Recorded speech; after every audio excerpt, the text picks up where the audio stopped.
ఇలాంటి కస్టమర్స్ కూడా ఉంటారని చెప్పేసి టైలర్స్ అందరికీ నేను చెప్తాను. నేను ఫేస్ చేశాను కాబట్టి మీకు చెప్తాను. నిన్న ఒక ఆవిడ వచ్చింది. నేను టైలరింగ్ చేస్తున్నాననమాట. అయితే ఆవిడొచ్చి అమ్మ ఒక 4 చున్నీలు పీకో చేయాలని చెప్పారు. యూనిఫార్మ్ చున్నీలు పీకో చేయాలని చెప్పారు. కవర్‌లో పెట్టిచ్చారనమాట. నేను అర్జెంట్ అని చెప్పేసి స్టిచ్ చేస్తూ ఉన్నాను. సరేలే అని చెప్పేసి పక్కన పెట్టాను. పక్కన పెట్టి ఎంతమ్మా అని అడిగారు. నేను చేసిన బిగ్ మిస్టేక్ ఏందంటే అదే అనమాట.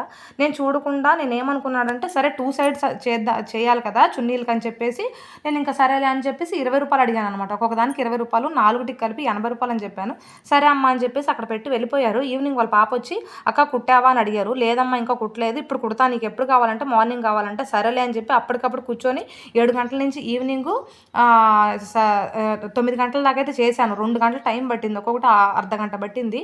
నాకు కూడా తెలీదనమాట ఇంత టైం పట్టిద్దని. ఓపెన్ చేసి కవర్ల నుంచి చూస్తే మొత్తం 4 సైడ్లు చేయాలన్నమాట. అటు సైడు ఒక సైడు 2½ మీటర్, ఇటు సైడ్ 2½ మీటర్, సైడ్ ఏమో హాఫ్ మీటర్ మొత్తం 6 మీటర్లు అయితే వచ్చింది. ఒక చున్నీకి వచ్చేసి 6 మీటర్లు చేయాలి.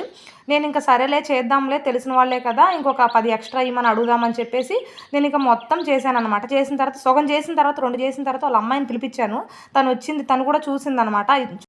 ఇంత టైం పట్టింది కదా 30 తీసుకుంటానంటే సరే అక్క అని చెప్పేసి 100 అయితే ఇచ్చింది. ఇంకా 20 తర్వాత ఇస్తానని చెప్పింది. ఆ మరుసటి రోజు వాళ్ళ ఇంటి మీదకి వెళ్తే ఆవిడ అడిగింది అనమాట. ఇంత దారుణమా, ఎంత మోసమా, ఏంది రూ. 30 తీసుకున్నారు, ఇంత ఎక్కువ తీసుకున్నారని చెప్పేసి ఫైర్ అయిందనమాట. నాకైతే భలే కోపం వచ్చింది. ఎందుకంటే మేము స్టిచ్చింగ్ చేసేవాళ్ళం ఇంత తక్కువగా కనిపిస్తామా వాళ్ళకని అనిపించింది. నాకు అనిపించి నేను ఇంకా ఏమి రోడ్లో బాగోదు కదా అని చెప్పేసి సరే ఇవ్వద్దండి వదిలేసేయండి ఎందుకు, నేను అంతసేపు స్టిచ్ చేశాను కాబట్టి అడిగాను, అది మీకు ఎక్కువ అనిపిస్తే ఇవ్వద్దు అని చెప్పేసి అన్నాను అనమాట.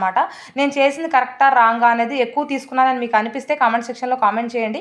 ఇలాంటి కస్టమర్స్ని మీరు ఫేస్ చేస్తే అది కూడా కామెంట్ చేయండి. అలాగే లైక్ చేయండి.